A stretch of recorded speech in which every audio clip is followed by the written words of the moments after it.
সম্প্রতি নির্বাচন নিয়ে সবকিছু খোলাসা করেছেন অন্তর্বর্তী সরকারের প্রধান উপদেষ্টা ডক্টর মোহাম্মদ ইউনূস। তিনি এক সাক্ষাৎকারে বলেন, ২৫ সালের ডিসেম্বর মাসে অথবা ২৬ সালের জুন জুলাইয়ে অনুষ্ঠিত হতে পারে জাতীয় নির্বাচন। এরপর থেকে নির্বাচন নিয়ে বিএনপির শীর্ষস্থানীয় নেতৃবৃন্দ নির্বাচন নিয়ে ব্যাপক আকারে বক্তব্য দিয়ে যাচ্ছেন।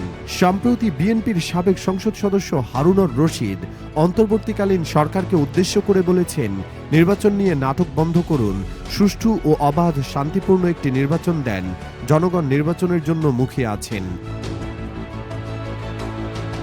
তবে এবার নির্বাচন নিয়ে কথা বলেছেন দলটির মহাসচিব মির্জা ফখরুল ইসলাম আলমগীর।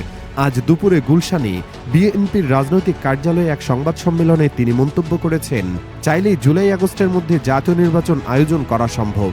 আমরা মনে করি যে এই বছরই মাঝামাঝি সময় অর্থাৎ আপনার জুলাই আগস্ট এর মধ্যেই নির্বাচন সম্ভব এবং আমরা এই কারণেই আমরা সরকারকে আহ্বান জানাচ্ছি, নির্বাচন কমিশনকে আহ্বান জানাচ্ছি এবং রাজনৈতিক দলগুলিও প্রতি আহ্বান জানাচ্ছি যে দেশের বৃহত্তর স্বার্থে এই বছরের মাঝামাঝি সময় নির্বাচন অনুষ্ঠানের জন্য আমরা ব্যবস্থা নিতে পারি। তিনি আরও বলেন, দেশের বৃহত্তর স্বার্থে এই বছরের মাঝামাঝি সময়ে নির্বাচন হওয়া অতীব জরুরি। এ ব্যাপারে রাজনৈতিক দল ও জাতীয় নির্বাচন কমিশনের প্রতি আহ্বান করেন তিনি।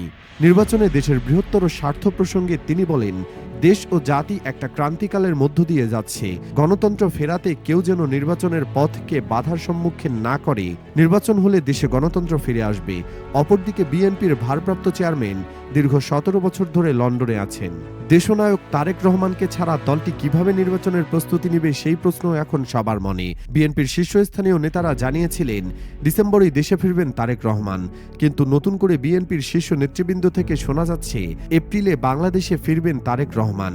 সেই অনুযায়ী প্রস্তুতি চলছে।